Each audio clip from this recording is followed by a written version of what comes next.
Bonjour et bienvenue dans les fiches de race de chien par Educadog en Vendée. Bonjour Hélène. Bonjour Patrice. Alors de quel chien allons-nous parler aujourd'hui? D'un chien qui est peu connu, c'est le Kishu. Mais qui est le Kishu? C'est un chien qui nous vient du Japon et qui est d'ailleurs, comme je vous le disais, pratiquement inconnu en dehors de ce pays. Il est originaire des montagnes de Kishu, d'où son nom. Il était utilisé autrefois pour la chasse aux cerfs, mais il est surtout connu aujourd'hui pour chasser le sanglier et comme chien de compagnie. C'est un chien qui est dit primitif, de type nordique et spitz. Précisons que depuis 1934, il a été déclaré monument national au Japon et il est reconnu par la Fédération cynologique internationale depuis 1982. Vers le milieu des années 30, les robes unicolores ont été privilégiées par rapport à celles couleur sésame ou rousse, si bien d'ailleurs que ces dernières sont devenues beaucoup plus rares. Bien, maintenant on va voir un petit peu ce que nous dit le standard de la race, donc sa carte d'identité en fait. Exactement. Alors, on nous dit que pour la taille, les femelles mesurent entre 43 et 49 cm et les mâles entre 49 et 55 cm. Le poids, il est quasiment équivalent chez la femelle ou le mâle, c'est entre 20 et 25 kg.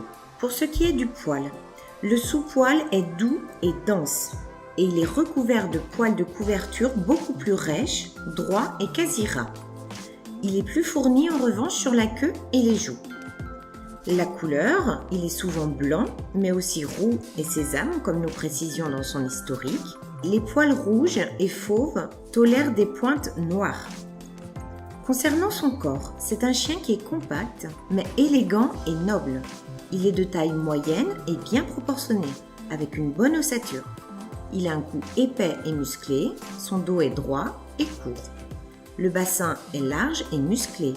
Sa poitrine est bien descendue et son ventre bien remonté. Concernant sa tête, il a un front large, un stop assez marqué avec un léger sillon frontal. Sa truffe est noire, précisons toutefois que la couleur chair est tolérée chez le Kishu blanc.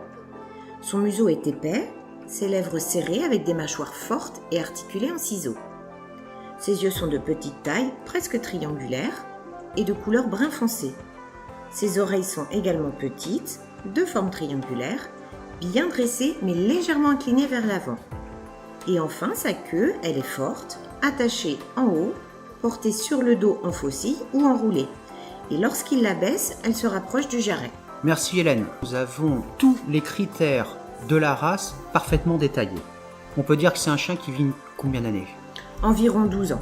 La partie qui intéressera certainement le plus les personnes qui souhaitent adopter ou acheter ce chien, c'est son caractère. Oui, tout à fait. Alors le Kishu est un chien à la fois éveillé, énergique, docile et calme. Il est remarquablement endurant et résistant, notamment d'ailleurs de par son utilisation à la chasse aux cerfs et aux sangliers. Il est également très apprécié en chien de compagnie, comme dit précédemment. C'est un chien attentif, loyal, fidèle et très attaché à son maître. Il s'entend d'ailleurs très bien avec les enfants. En fait, il est assez agréable à vivre et à côtoyer. Il a besoin de beaucoup de sorties quotidiennes par contre. Il doit rester actif et il faut le stimuler pour qu'il reste bien équilibré, tant d'ailleurs sur le plan intellectuel que physique. Son éducation se fera assez facilement.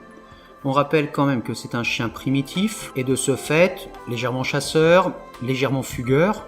Une bonne clôture est absolument indispensable et une sociabilisation aussi. Il faut absolument qu'il côtoie ses congénères chiens le plus tôt possible, et ce, tout au long de sa vie.